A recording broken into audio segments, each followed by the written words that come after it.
Hello, this is Communications, Modern Communications, Session 2. I'm not going to intro myself again. So communication model is the next part we're going to talk about. Now this is talked about at all college classes for communications. So I took classes in Scylla College for my associate's degree, for my bachelor's degree.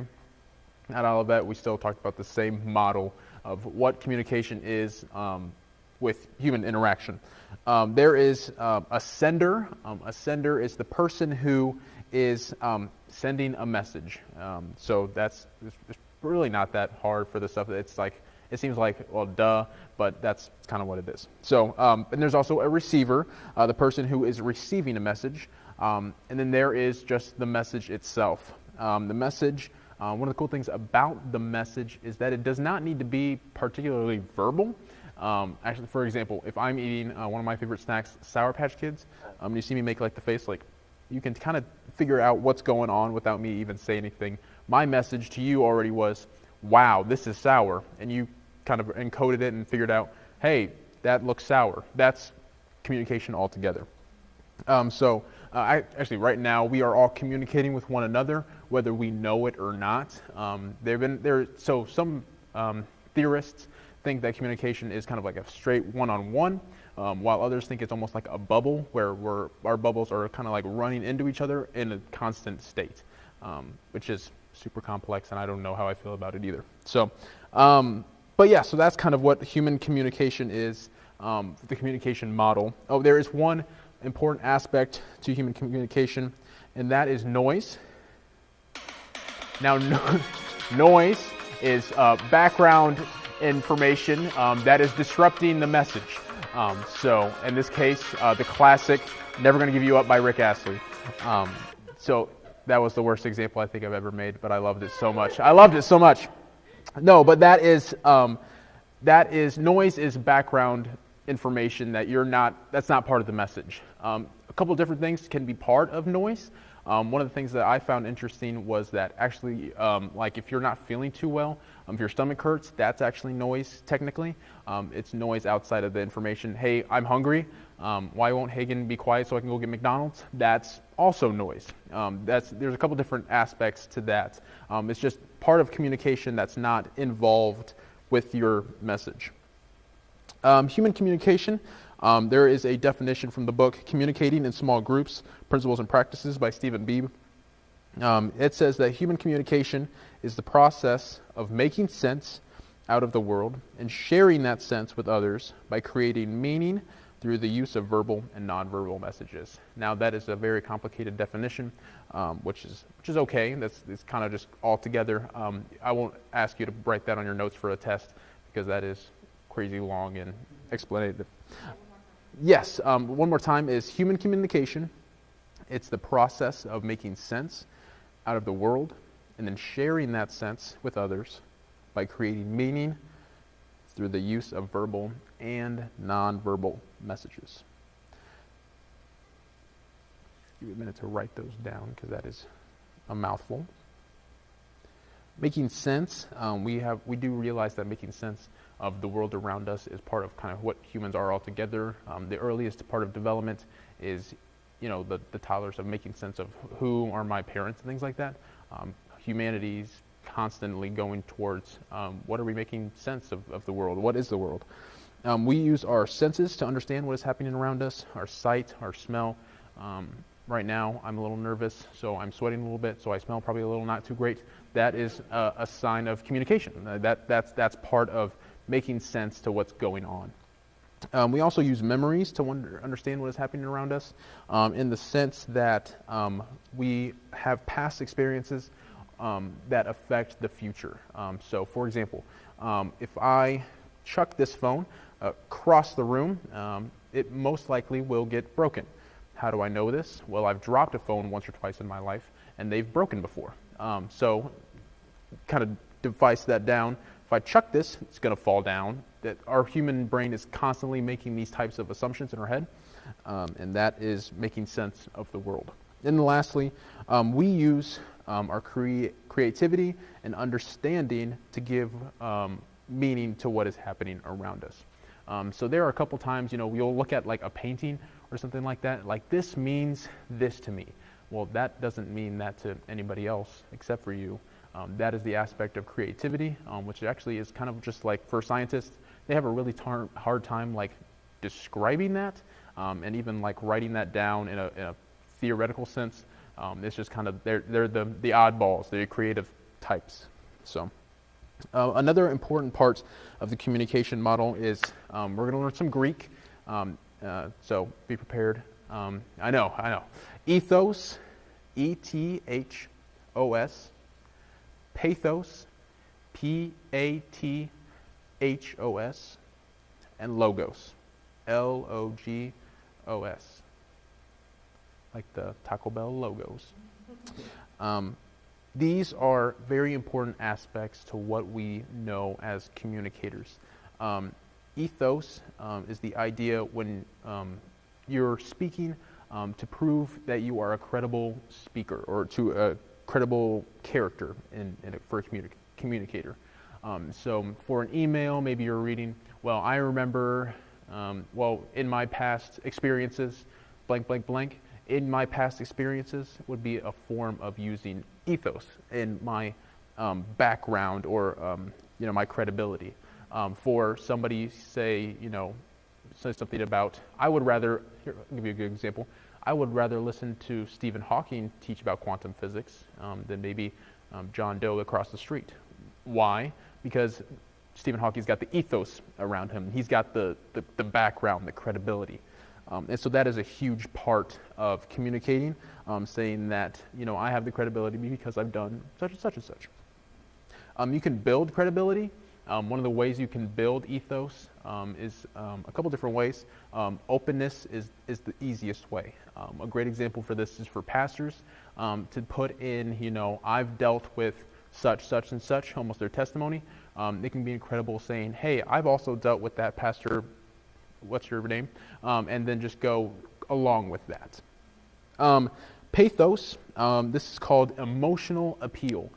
So there is an aspect that we cling to that's emotional. Earlier we talked about the I have a dream speech. That has a lot of pathos in it. The idea that, wow, this is very emotional. It's making me feel, courageous, or it's making me feel sad. There are a lot of great speakers out there that use pathos altogether. For pathos, it's hard for you to really grow it like you would credibility. One of the ways you can do that is by using different types of language. We talked about how Martin Luther King Jr. used the very specific language that he used to draw a beautiful emotional picture, and that is one of the ways that you can use pathos altogether.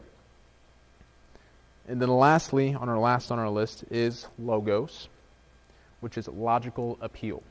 This is one that is sometimes looked over because you have to have logic throughout the whole thing. It's very obvious when somebody does not have logos in their speeches.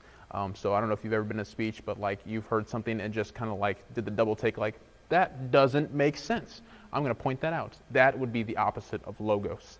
Logos is using logical appeal to make your argument or even your statement.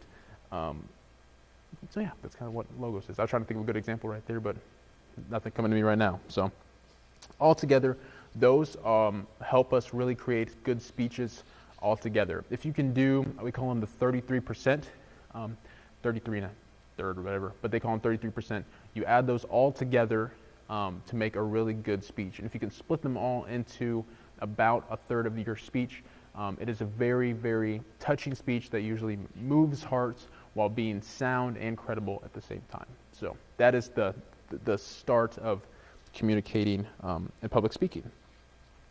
Following the pathos, the emotional appeal, you have to communicate from your hearts. As Christians, our jobs is to tell the gospel. That is our number one priority. That's job number one, no matter what. That process is a very pathos or emotional process altogether. it's mandatory to tell the gospel to be communication from the heart. Sometimes it can be logical, it can be credible. Most of the time, it is very pathos when somebody's evangelizing. It's, hey, I went through this and this and this, and this is how I got out of it. So that's why also testimonies are very important.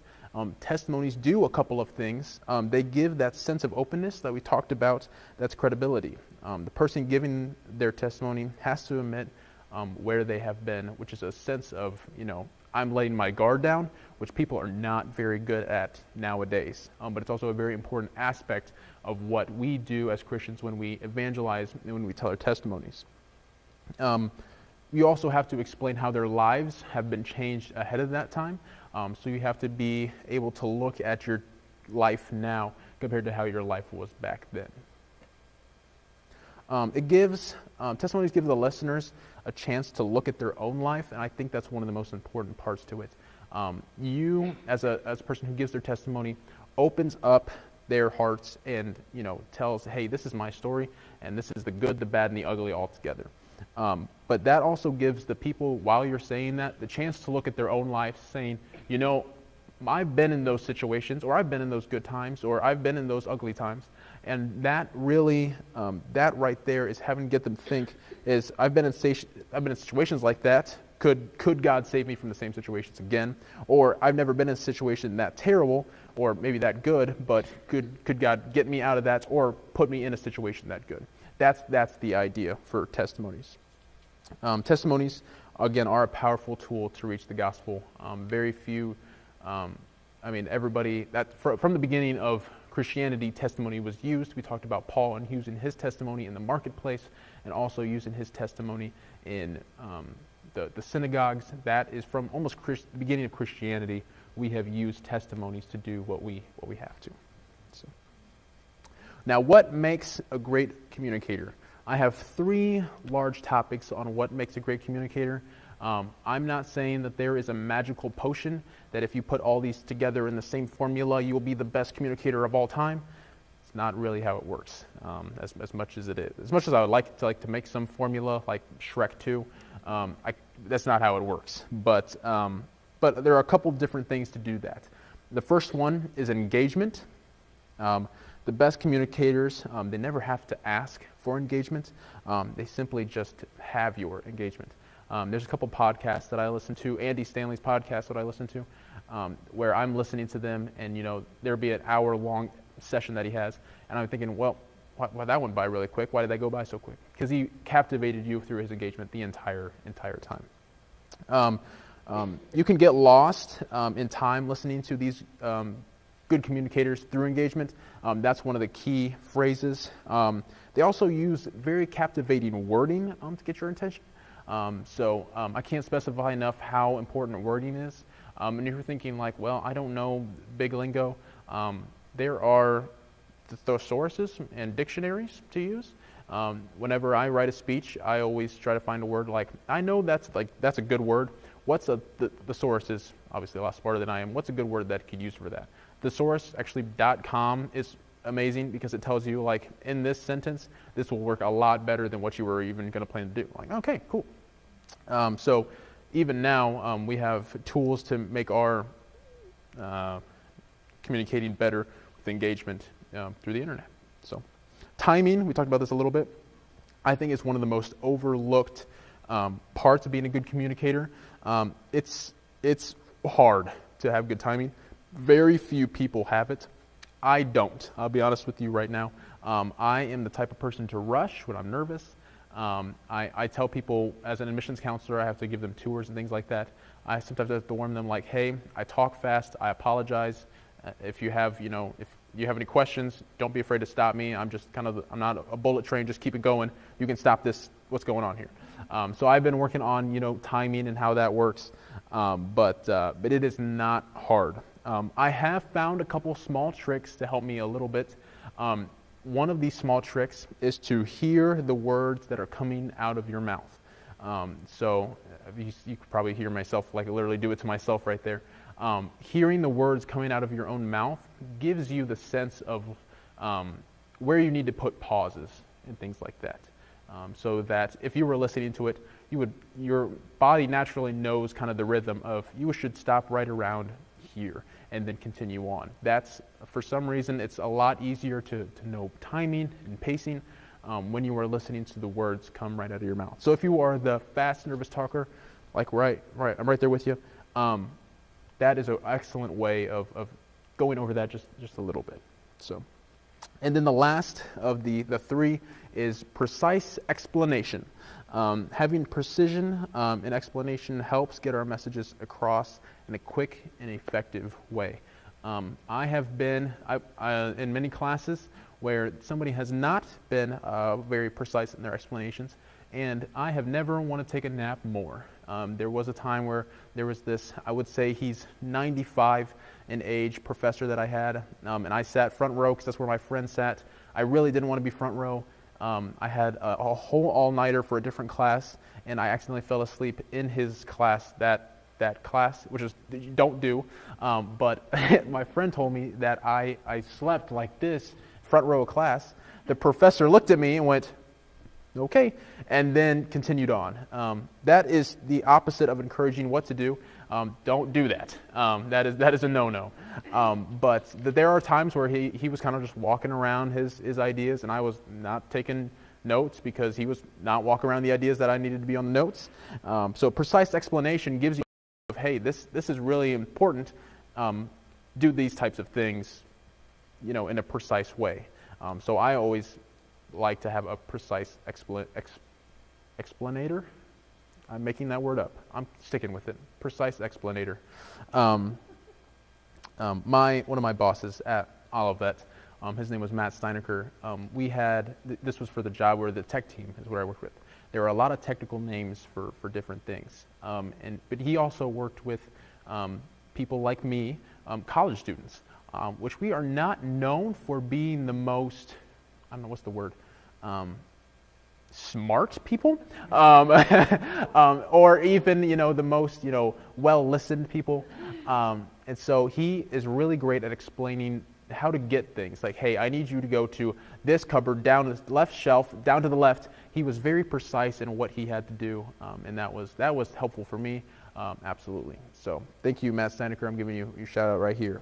So we're going to switch gears a little bit. Again, what makes a great communicator? Those three things are engagement, timing, and precise explanation. Okay, we're going to switch gears on how communication can be shaped by culture. This was actually my senior speech at Olivet. I had memorized about 10 minutes of it. Don't really know how I passed, but I got that degree, so it's all right. We are going to talk about how culture affects a lot of things. Actually, it affects most of our lifestyle and our what we do. Culture affects how we dress, what we eat, how we eat, our lives, our home lives, and even our pastimes. They're all connected by culture. If you go halfway across the world, you realize how different those really are. So if you ever have the chance to go travel internationally, it's a really great opportunity to look at how cultures are so different from yours. Lost my notes. Boom. Public speaking is actually one of these that are affected by culture. A good example of this is we have Pastor Heath, who was he's president of Grace International Ministries. Another person who's part of Grace International Ministries is our good friend Williams Bashisha in Uganda, Africa.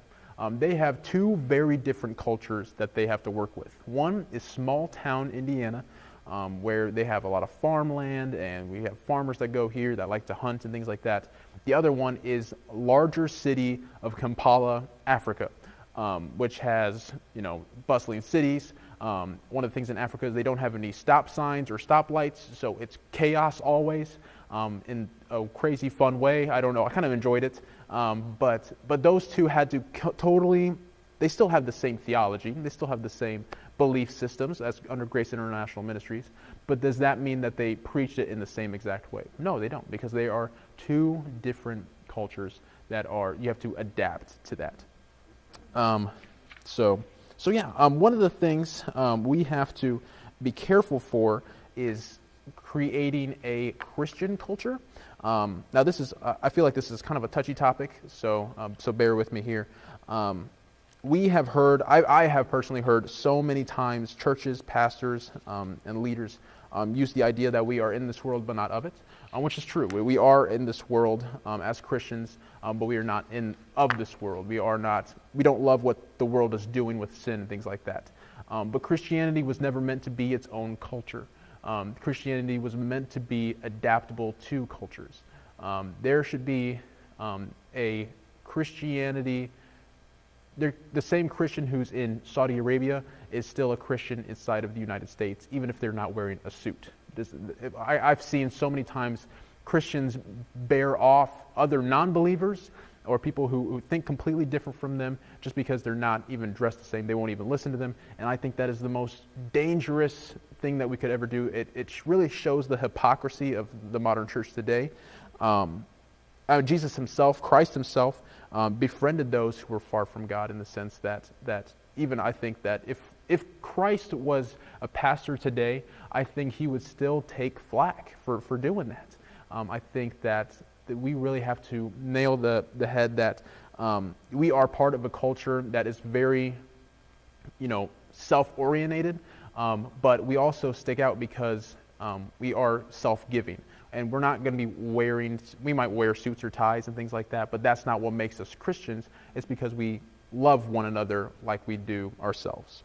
So yeah, that was my touchy topic for the whole thing. So I'm glad I went over good. One of the things that we have to realize in the culture of America today is the authenticity is the new currency of the new millennium.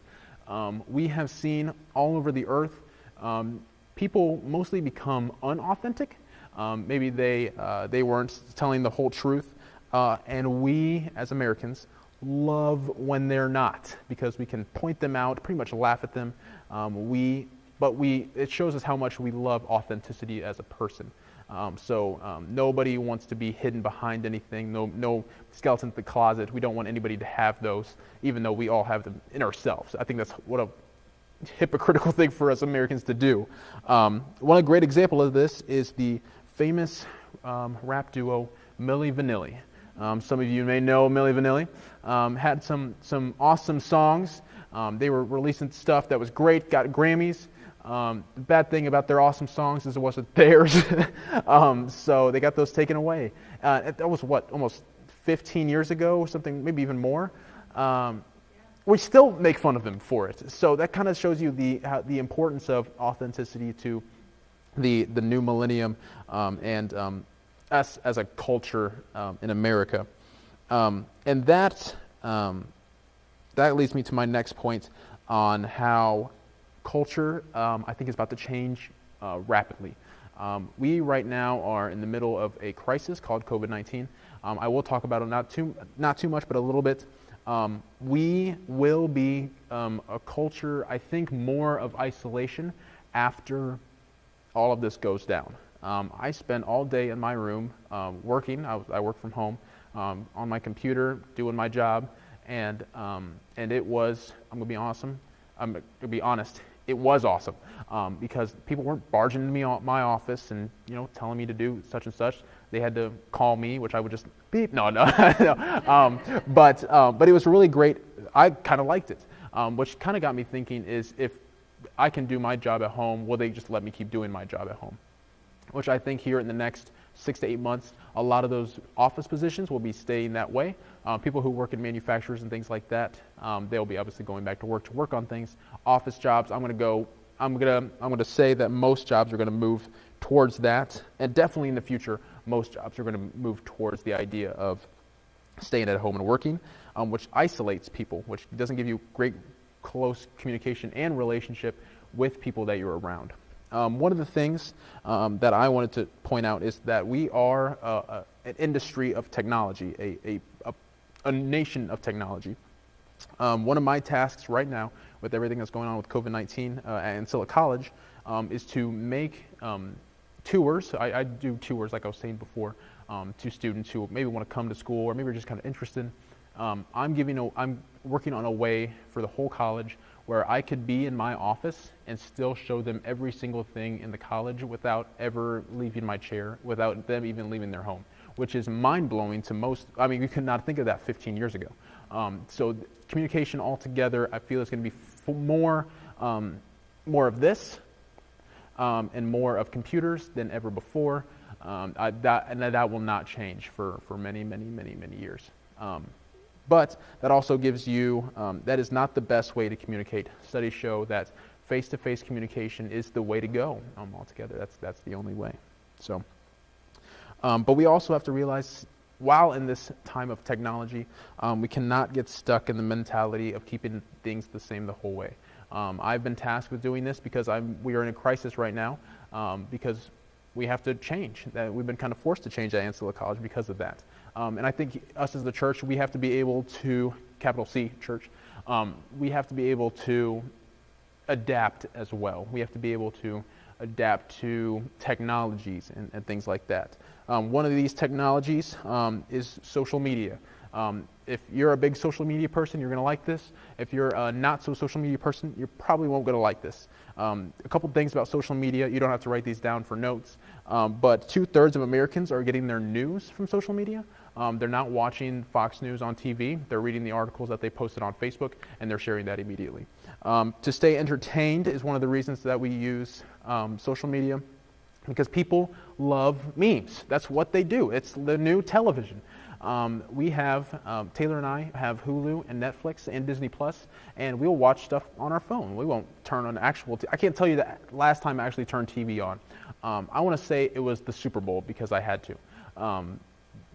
Because they made me. That's pretty much the only reason why. And then the last reason that we use social media is stay connected. 67% of social media users say staying in touch with friends and family is just the major reason that they use it. Which also gives us the next point, that global communication is happening with social media. The world has never been more connected. So the things that are coming out of our mouths, whether that be, the complaints or the liking or the unliking of something, it's loud and to the world all the time. The generation that's below mine, which is my sister, she's about to turn 13, has never not lived in a time without social media or things like that. And we're about to find some statistics about what that does to people and what that's going to do with the new generation. So, I am going to go through a list of things about technology in church, technology in people that use at home, that pretty much just bother me and that I would like to fix. This is my dream list of, I'm putting it out there, world. When you are taking a picture, like a selfie, look at the camera, like right here, because then it looks like you're looking at some guy that's over in the mountains yonder. And another part of that is when you're taking a picture, do it horizontally, not vertically. That way, we have a Chromecast at our house, which is super nice, which has cool pictures that we can put on there, like a memorabilia. And when you have the ones that are like this, you always kind of have to squint, kind of like, what is going on there? And if you wanted to use it for different types of things, it just looks a lot better when you take a picture. So that way, yeah, pet peeve. Okay. If you have a social media post, especially for a church, put a post or a picture with it. That really catches attention. A couple statistics with that. 90% of the information transmitted to the brain is visual, and 80% of what people remember is what they see. So it's not what they hear, but it's what they can see. 92% of all communication is nonverbal. So the words, you're only going to get about 8% from what I'm actually saying. 92% is what I'm expressing or moving with my hands. And then lastly, visuals are processed, let me get this number right, 60,000% faster than text. So even words still cannot compete with, that picture is worth 1,000 words or whatever. It's actually 60,000% is the official number that they use there. So that right there, that is kind of my wish list of what things people wish they would do for modern technology.